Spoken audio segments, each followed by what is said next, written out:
courtroom felt colder than it really was. Not because of the air, but because of the silence. It was the kind of silence that made every small sound feel loud. A chair moved. Papers shifted. Someone cleared their throat. All eyes were fixed on the young woman standing near the front, alone. She stood with her hands folded tightly, as if holding herself together. Her clothes were clean but simple, nothing that stood out. Her shoes were worn from use, not neglect. She did not look like someone who belonged in a place where power and money often decided everything. She looked like someone who had learned to survive quietly. People in the room studied her without shame. Some judged her story before hearing it. Others had already decided how this would end. To them, she was just another case number, another person who had somehow ended up on the wrong side of life. No one saw strength. No one saw history. They only saw what was on the surface. The judge glanced down at the file, then back at her. His face showed no emotion. He had seen many people stand where she stood now. Most came with families, lawyers, supporters. She came with none of that. Just a public defender sitting beside her, flipping through papers, doing his job but clearly overwhelmed. From the benches behind her, quiet whispers moved like wind.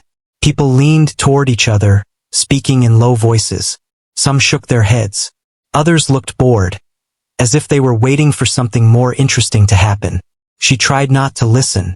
She kept her eyes forward, focusing on the wooden desk ahead. Her heart was beating fast, but her face stayed calm. She had learned long ago that showing fear never helped. Life had taught her that lesson again and again. Her mind drifted back to how she got here. She grew up in a small rented room with her mother. The place was always changing. Sometimes it was a basement, sometimes a shared apartment, sometimes a room above a shop. Stability was never promised. Her mother worked long hours, taking whatever jobs were available. Cleaning, cooking, stitching, selling small items on the street. It was never enough, but they survived. There were questions she never asked as a child. Other kids talked about their fathers. She learned to stay quiet when those conversations started. Her mother never spoke badly about the man who was absent. She simply said he was not meant to stay. That answer had to be enough. School was both a refuge and a struggle. She loved learning, but money was always short. There were days she went without lunch. Days she wore the same clothes while others changed with seasons. Still, she studied hard. Not because she dreamed of greatness, but because she wanted options. She wanted a life that did not feel like constant running. As she grew older, responsibility came early. When her mother fell sick, she became the one who worked. Small jobs turned into long shifts. Dreams were placed quietly on a shelf. Not broken, just postponed. She told herself she would return to them one day. But life does not always wait. A misunderstanding, a bad decision made under pressure, and suddenly she was here, standing in a courtroom where everything felt too big, where words were heavy and consequences heavier. The case against her sounded worse when spoken out loud. When written on paper, it felt distant. But hearing it read, hearing her life reduced to a list of accusations, made her chest tighten. She wanted to speak, to explain the reasons behind every step that led her here. But the system did not ask for reasons. It asked for facts. She glanced once toward the seats behind her. They were mostly filled with strangers waiting for their own cases. No familiar face looked back. No one nodded in comfort. That was when the thought hit her hardest. She really was alone. The prosecutor spoke confidently, using clear words and sharp tone. He painted a picture that made her seem careless, even irresponsible. He did not talk about the nights she went hungry so others could eat. He did not mention the doors that closed before she ever had a chance to knock. Her lawyer stood to respond, doing his best, but there was only so much he could say. Without strong backing, without witnesses who mattered, his words felt light in the heavy room. The judge listened carefully, pen moving slowly as he took notes. His expression never changed. That made it harder. If he looked angry, she could understand. If he looked kind, she could hope. But his face was like stone. As the arguments went back and forth, her thoughts wandered again. She remembered her mother's voice telling her to always stand straight, no matter what. People will try to make you feel small, her mother used to say. Don't help them by bending. So she stood straight now. The judge finally called for a short pause. People shifted, stretched, whispered again. Some left the room briefly. She stayed where she was, hands still folded, eyes still forward. That was when she noticed something unusual. In the back row, a man sat quietly. He was older, well-dressed, but not flashy. There was something calm about him, something steady. He had arrived earlier without drawing attention, taking a seat far from the front. At first, she thought he was just another observer. But now she felt his eyes. Not in a way that made her uncomfortable. Not judging. Felt more like concern. Like recognition. She quickly looked away, unsure why the moment unsettled her. She did not know that this quiet man was known around the world. That his name appeared in business magazines and news headlines. That his presence in that courtroom was no accident. To everyone else, he was just another well-dressed stranger. The pause ended. The judge returned. The room settled again. The wait returned. The judge spoke about procedure, about next steps, about how the court would continue. His words were formal, careful. He had not yet made a decision, but the tone suggested the road ahead would be difficult. Her heart sank, but she did not show it. As the session moved forward, something shifted in the air. The quiet man in the back leaned forward slightly. His hands rested on his cane. His eyes never left her. No one noticed yet. Not the judge. Not the lawyers. Not the people whispering in the seats. But the moment was building, slowly, like a held breath. The court still believed she was alone. And she believed it too. For now. The next hearing came sooner than she expected. Days passed, but they felt heavy and slow, like time itself was dragging its feet. Each night she replayed the courtroom scene in her head. The judge's voice. The lawyer's words. The silence when no one stood beside her. She kept working during that time. Life did not pause just because her future was uncertain. She woke up early, took buses that smelled of dust and fuel, and worked long hours doing tasks most people never noticed. Serving food, cleaning tables, carrying trays, smiling even when her mind was far away. Some nights she returned to her small room exhausted, not just in body but in spirit. She sat on the edge of her bed, staring at the wall, wondering how everything had become so complicated. She had always tried to do the right thing. Maybe not perfectly, but honestly. Her lawyer called once to update her. The tone was careful. There were challenges, he said. The other side was strong. The system was not always gentle with people who had no safety net. He promised to try his best, but she could hear the limits in his voice. She thanked him anyway. Gratitude had become a habit. On the morning of the next court date, she wore the same simple outfit. Clean, pressed, respectful. She tied her hair back neatly. She looked at herself in the mirror and barely recognized the woman staring back. Older than her years. Tired eyes. But still standing. The courtroom was fuller this time.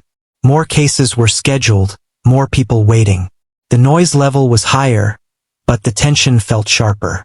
She took her place again, heart beating fast but steady. The prosecutor spoke first. His words were confident, almost rehearsed. He talked about responsibility, about rules, about consequences. He made it sound as if her entire life could be defined by a single chapter. He did not raise his voice. He didn't need to. Authority carried it for him. As he spoke, she felt small, but she reminded herself of her mother's words. Stand straight.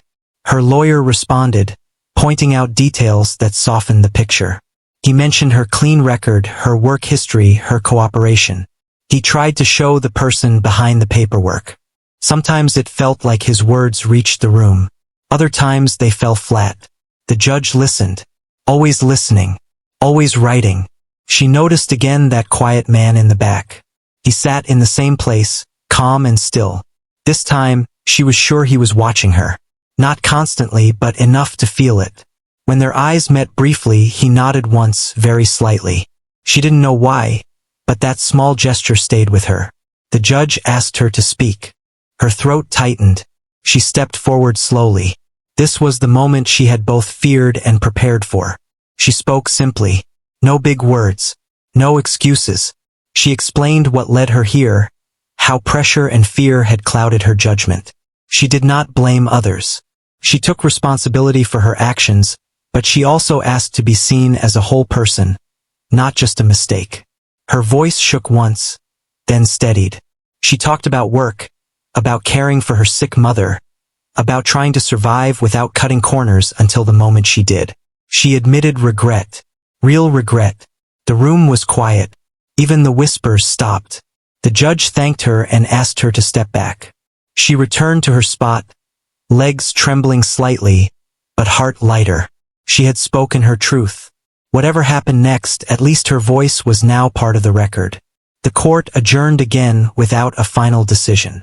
More waiting. Outside, she sat on the courthouse steps for a long time. People passed by, busy with their own lives. She wondered how many of them were carrying silent battles just like hers. That evening, she visited her mother. The small hospital room smelled of medicine and disinfectant. Her mother lay resting, eyes closed. She looked smaller than she used to, fragile. When she woke and saw her daughter, she smiled, a weak but warm smile. They talked quietly, about small things, about the weather, about food. They avoided the court topic at first, but it found its way into the room anyway. Her mother reached for her hand.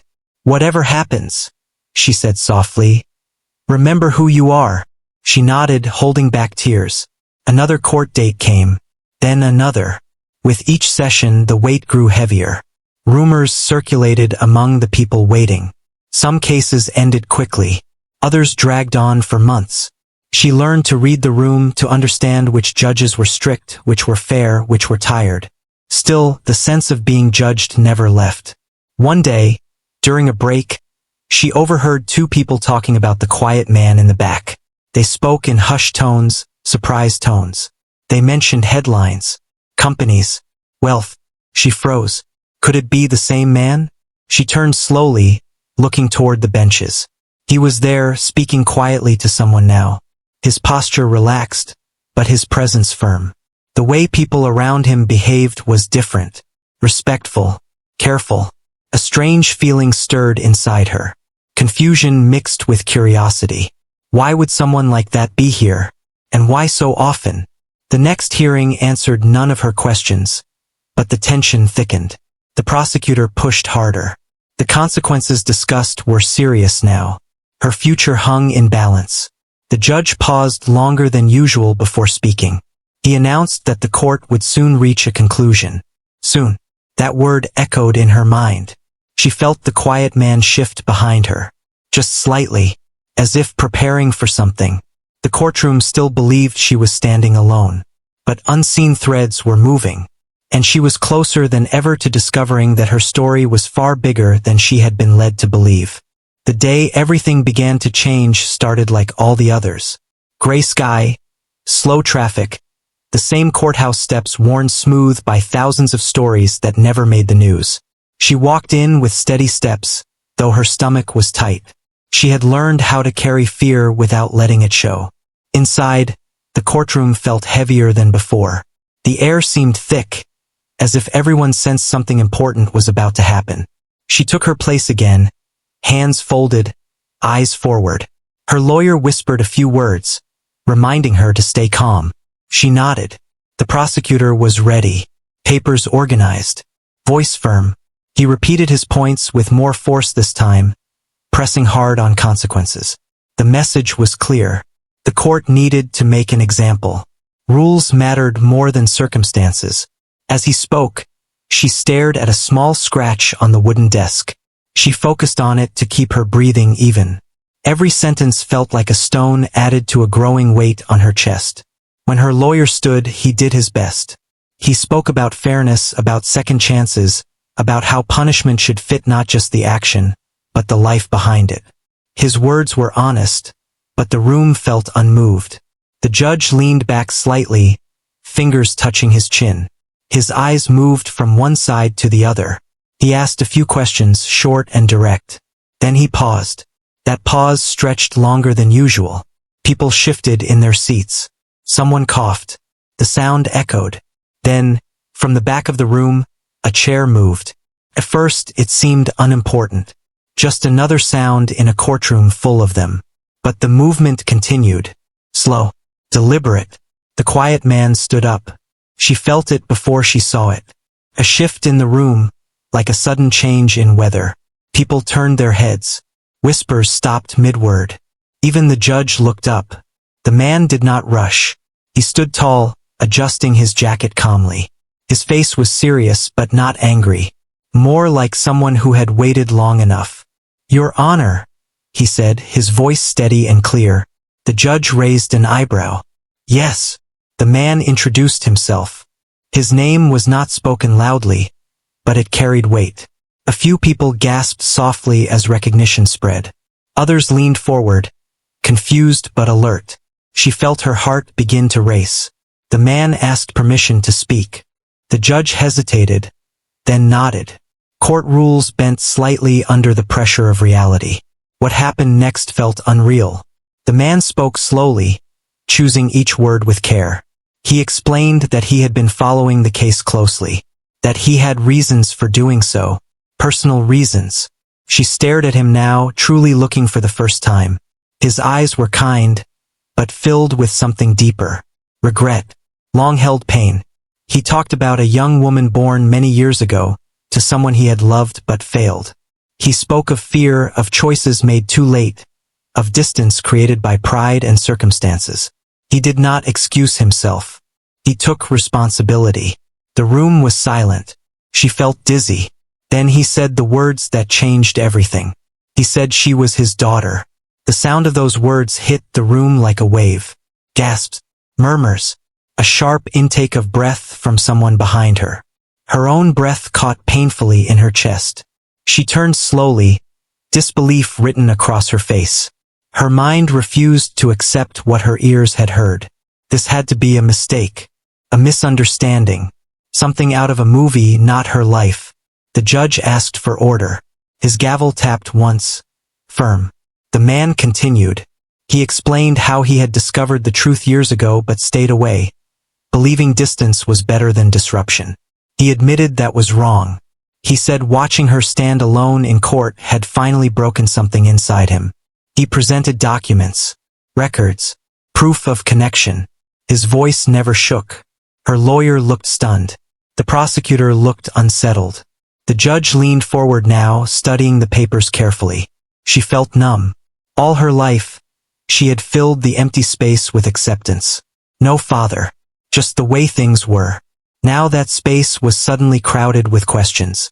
Anger, confusion, hope she did not trust. The judge called for a recess. People stood, voices exploding all at once. Phones came out.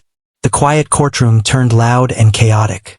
She remained seated, frozen, hands trembling. The man approached her slowly. He stopped a few steps away, as if unsure he had the right to come closer. "I'm sorry," he said softly. "Not for the court. Not for the audience. Just for her." She could not speak. Her throat felt tight. Tears burned, but she refused to let them fall. "Not here. Not yet. I don't expect anything," he continued. "I just couldn't stay silent anymore." She nodded once. That was all she could manage. When court resumed, the mood was different. Careful. Serious. The judge addressed the revelation, asking direct questions. The man answered each one honestly. He did not exaggerate his power. He did not try to influence. He made it clear he was there as a father, not a tycoon. Still, the weight of his presence was undeniable. The prosecutor adjusted his tone. Arguments softened. Words changed. The judge announced that the court would take all new information into consideration before making a final decision. As the session ended, reporters waited outside. Cameras flashed. Questions flew. She slipped away quietly, overwhelmed. Outside, the man stood beside her. Not too close, respecting her space. "I know this is a lot," he said. "We can talk when you're ready." She looked at him then, really looked. She saw the years lost in his eyes, the regret, the hope. She nodded again. For the first time in her life, she walked away from the courthouse not feeling completely alone. But the hardest part was still ahead. The days after the revelation felt unreal, like she was walking through someone else's life. Everywhere she went, the moment replayed in her head. The courtroom, the quiet man standing up, the words that had changed everything. She tried to return to her routine, but nothing felt normal anymore. People at work noticed the difference. She was quieter, more distracted. She still did her job, still smiled when needed, but her thoughts were far away. During breaks, she sat alone, staring at her phone without checking it. She had been given a number, a way to reach him when she was ready. She wasn't sure when that would be. At night, sleep came in pieces. She dreamed of her childhood room, of her mother working late, of questions she never asked. She woke with a tight chest and 1,000 thoughts racing through her mind. Anger came first, then confusion, then a strange sadness for the years that could never be returned.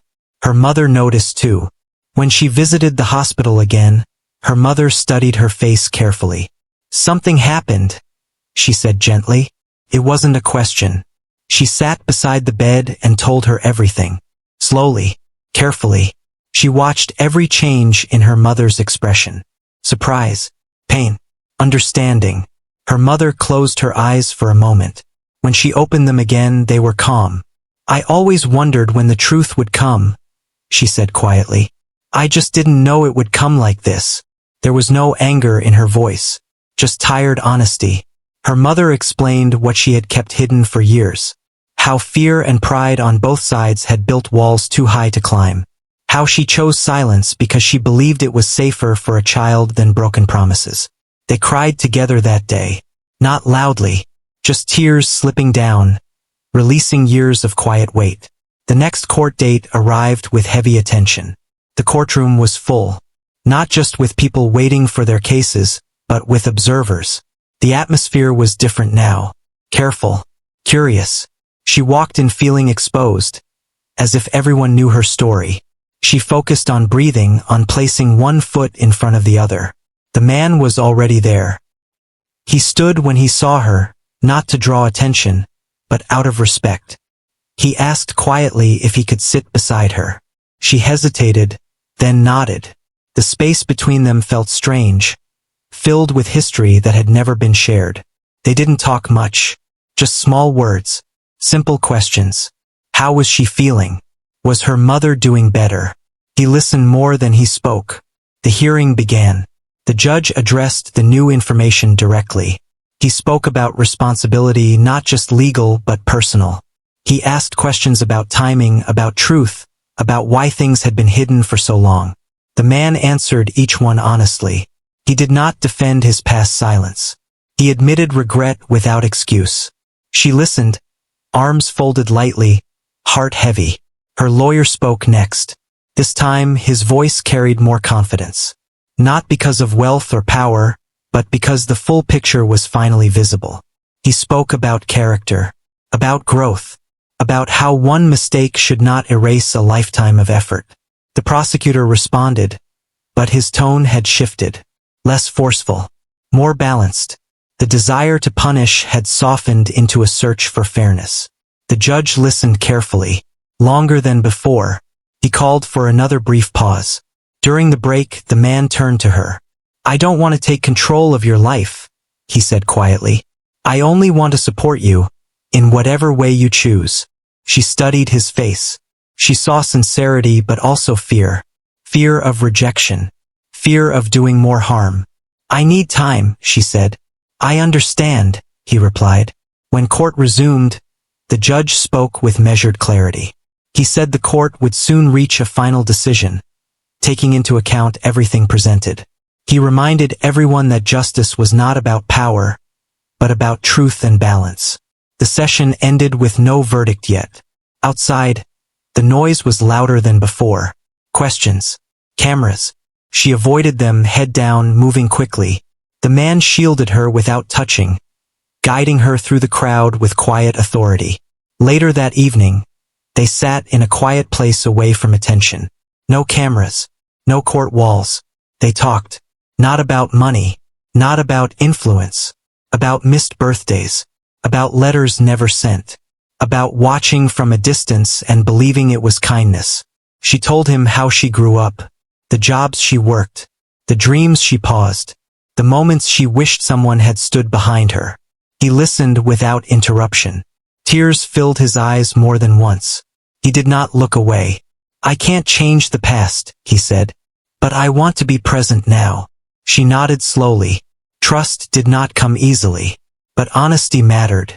As days passed, she felt something shift inside her. The anger softened. Not gone, but quieter. She allowed herself to imagine a future that didn't feel so heavy. The final court date arrived. She walked in steadier than ever before. Not because she was certain of the outcome, but because she knew who she was. Whatever happened, she had faced the truth. The judge entered. The room rose, then sat. Silence fell. The decision was about to be spoken. The courtroom was silent in a way she had never felt before. It was not tense like earlier days, not full of whispers or restless movement.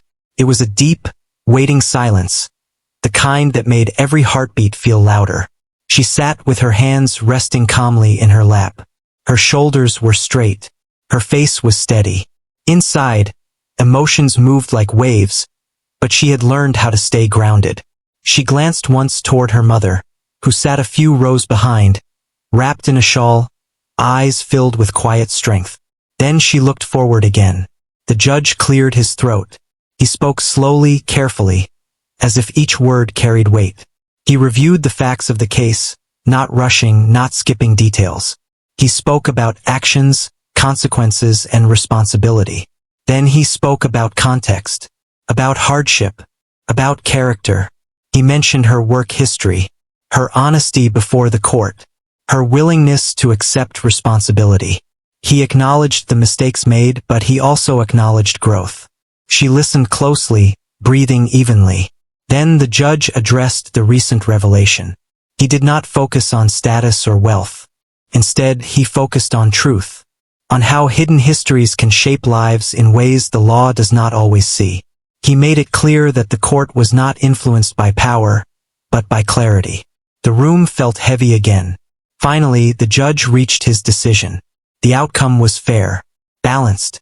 It did not erase the past, but it did not destroy her future either. There were conditions. There were responsibilities. But there was also understanding. A second chance. As the words settled into the room, she felt a tight knot in her chest loosen for the first time in months. She closed her eyes briefly, not to cry, but to breathe. The gavel tapped once. It was over. People began to move, to stand, to talk. The courtroom slowly returned to sound.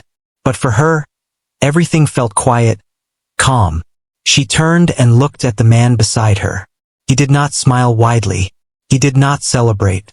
He simply nodded, eyes filled with relief and pride. Not the kind that demands attention, the kind that sits quietly. Outside the courthouse, the air felt lighter.